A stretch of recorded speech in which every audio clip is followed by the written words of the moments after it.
ada tuh? Sekalian nama Didul. Udah, mulai. Yuk. Ya. Assalamualaikum warahmatullahi wabarakatuh. Waalaikumsalam. Ya, senang kita bertemu lagi ya. Selamat pagi. Sebelum mulai pelajaran hari ini, silahkan Ketua Kelas untuk memimpin berdoa bersama. Mas Iqbal, silahkan. Baik teman-teman, untuk pembelajaran pada pagi hari ini semoga kita diperlancar. Untuk itu mari kita berdoa menurut agama dan kepercayaan kita masing-masing. Berdoa dipersilahkan.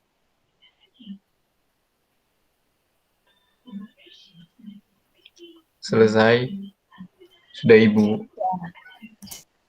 Hari ini kita akan belajar fabel dan legenda. Ada yang tahu apa itu fabel? Cerita binatang, Bu. Ya, benar. Cerita binatang. Imajinasi itu. Dari gambar-gambar ini, manakah yang termasuk fabel? Cerita landak dan anjing. Landak dan anjing, Bu. Landak dan anjing, Bu. Ya, ada lagi? Itu, Bu. Si Mickey Mouse. Mickey Mouse, Mickey and Friends. Yap. Benar sekali. Nah, di dalam fabel itu terdapat unsur-unsur. Siapa yang bisa menyebutkan unsur-unsur apa saja yang ada dalam fabel? Saya, Bu. Ya, silahkan. Tema, Ya, amanat, judul, Ya. latar. ya, Mungkin segitu, Bu. oke. Halo, Ini, Bu. unsur fabel yang pertama adalah tema, yaitu gagasan dasar dari cerita tersebut. Kemudian ada latar, yaitu tempat terjadinya jalan cerita. Latar dalam sebuah cerita, ada yang tahu apa saja yang biasa digunakan? Mbak Citra mungkin? Latar tempat, latar waktu, Ya. latar suasana mungkin, Bu. Iya, benar. Kemudian tokoh. Tokoh ini yaitu pemeran di dalam cerita. Kalau untuk fabel, tokoh yang biasa digunakan adalah hewan. Binatang, Bu. Kemudian perwatakan yaitu karakter pada setiap tokoh. Nah, untuk perwatakan ini, apa saja yang biasa digunakan untuk penokohannya? Karakter apa? Jahat dan baik. Iya, Antagonis. yang karakter jahat biasanya disebut dengan apa? Antagonis. Antagonis. Benar, kalau yang baik? Protagonis. Protagonis. Ya, bagus. Kemudian sudut pandang. Sudut pandangnya adalah cara penulis menempatkan diri dalam sebuah cerita. Seringkali kalau fabel, penulis menempatkan diri sebagai orang ketiga. Kemudian amanat, yaitu pesan yang disampaikan oleh pengarang kepada pembaca. Selanjutnya adalah ciri-ciri fabel. Nah, ada yang bisa membantu membacakan ciri-ciri fabel? Saya, Ibu. Oke, silahkan. Ciri-ciri fabel. Yang pertama, bersifat fiksi.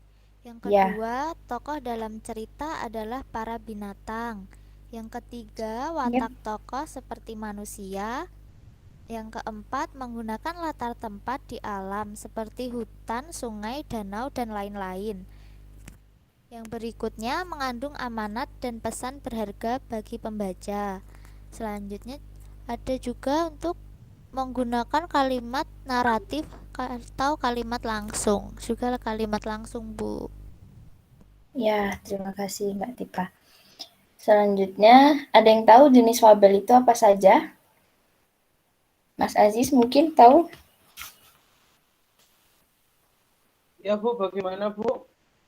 Ada yang Mas Aziz tahu jenis fabel itu apa saja? Jenis fabel itu fabel klasik, fabel modern. Ya nggak, Bu? Iya, benar. Nah, ini cerita fabel klasik itu adalah cerita yang sudah ada sejak zaman dulu, tersebar dari mulut ke mulut. Contohnya ada yang tahu? Ada yang bisa memberikan contohnya? Ini Mas, Bu, Angel dan Buaya. Ya. Kemudian untuk fabel modern yaitu cerita yang kemunculannya belum terlalu lama. Pembuatannya merupakan bentuk ekspresi kesastraan dari penulisnya. Seperti gambar di samping itu ada Mickey Mouse. Mungkin ada yang tahu lagi fabel modern selain Mickey Mouse? Ultraman, Tom and Bu. Jerry, Bu. Oh ya, apa Ultraman? Ya, Bu. Tom and Jerry. Iya benar, Tom and Jerry. Upin Ipin. Fantasy, Bu. Fabel itu kan tadi kan ciri-cirinya sudah disebutkan bahwa fabel tokohnya adalah hewan atau binatang. Apakah Upin Ipin masuk hewan atau binatang? Bu. Bukan, Bu. Ya, Bu. Bukan ya. Oke, tadi yang jawab Ultraman juga bukan ya. Si Kiko, Bu. Kiko, Bu. Ya. Nah, setelah fabel kita beralih ke legenda. Oh, maaf, harusnya itu apa itu legenda? Gimana? Ada yang tahu apa itu legenda? Kisah masa lalu, Bu. Kisah masa lalu. Nah, kita dengan melihat melihat ini, apa ciri-ciri legenda menurut kalian? Terjadi di masa lalu, Bu. Ya, terus? Terus biasanya itu ceritanya berasal dari daerah gitu. Benar. Selanjutnya, Mungkin Mas Eman bisa bantu jawab, Bu. Saya udah tahu. Bu. ya. Lanjut saja ya, unsur legenda. Jawaban Mas Aziz tadi benar. Nah, selanjutnya ada unsur legenda sama dengan fabel. Tema, yaitu gagasan yang mendasari cerita, kemudian tokoh, yaitu pelaku dalam cerita. Dalam dalam legenda ada alur atau plot, yaitu jalan yang berdasarkan sebab akibat di dalam sebuah cerita tersebut. Kemudian menggunakan latar, sama menggunakan latarnya tempat, waktu, suasana, kemudian sudut pandang juga merupakan posisi penulis dalam menyampaikan cerita. Dan ada amanat juga, yaitu pesan yang disampaikan penulis pada pembaca. Nah, ini ciri-ciri yang disebutkan tadi, yaitu tokoh dalam cerita biasanya memiliki kesaktian. Terdapat unsur keajaiban dalam cerita dan dihubungkan dengan hal-hal ajaib. Nah, seperti itu. Kemudian ada jenis legenda. Ada legenda keamanan, legenda alam, perorangan, dan legenda lokal. Ada yang tahu contoh legenda keamanan itu apa saja? Keagamaan, mohon maaf. Legenda keagamaan. Ya. Cerita yang berkaitan dengan kehidupan keagamaan. Wali Songo masuk nggak, Bu? Ya, bisa. Ya, Bu. Wali Songo sama kerajaan Majapahit. Ya. Mataram. Ya, cerita-cerita yang membawa suasana tentang keagamaan seperti penyebaran Islam di Indonesia, seperti itu juga termasuk legenda keagamaan. Nah, selanjutnya ada legenda alam gaib, yaitu yang mengisahkan kejadian tahayul yang dianggap benar-benar terjadi. Apakah Nyi Blorong termasuk legenda alam gaib? Gimana, Bu? Iya, Bu. Apakah Goib. Iya, Ibu. Oh iya, benar. Ya, karena ada yang bisa menjawab kenapa Nyi Blorong termasuk legenda alam gaib? Karena tidak benar-benar terjadi. Karena mengisahkan kejadian tahayul. Iya, benar. Kemudian untuk legenda perorangan, ceritanya mengenai tokoh-tokoh tertentu yang dianggap benar terjadi. Apa contohnya? Lutung Kasarung. Ultraman. Ya, benar. Lutung Kasarung itu berasal dari daerah mana? Jawa Barat. Benar sekali. Selanjutnya ada lagi nggak? Itu aja sih, Bu. Ya, contoh lainnya ada Roro Mendut. Roro Mendut dan Janga Tingkir dari Jawa Tengah. Selanjutnya legenda lokal. Contoh dari legenda lokal ini adalah Sangkuriang. Nah, kemudian saya punya 2 contoh fabel dan legenda. Ada yang bisa menceritakan salah satu kisah kancil yang kalian ketahui? Mungkin Mbak Tipa? Kancil dan buaya, Ibu. Di mana si Iya. kancil ingin menyeberang di sungai, terus dia mempunyai ide yang licik gitu buat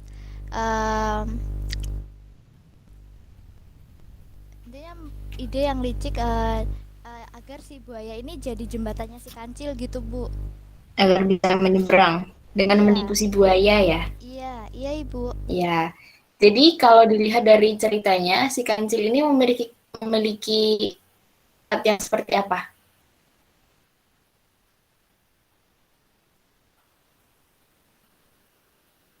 Bagaimana, Ibu?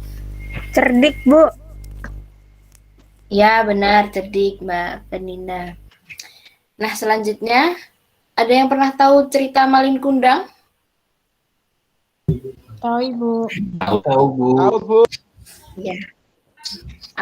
Sebutkan amanat dari cerita Malin Kundang. Durhaka pada orang boleh. tua. Tidak boleh Tahu, Bu. durhaka.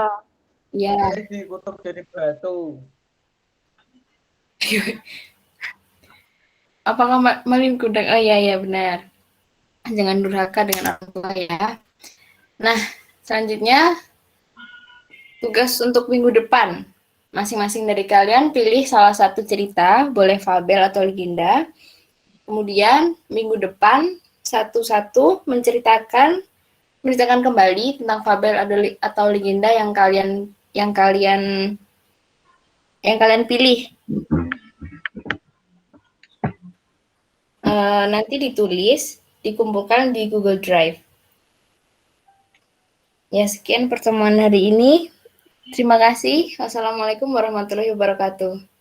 Waalaikumsalam warahmatullahi wabarakatuh. Terima kasih, Ibu. Terima kasih, Ibu.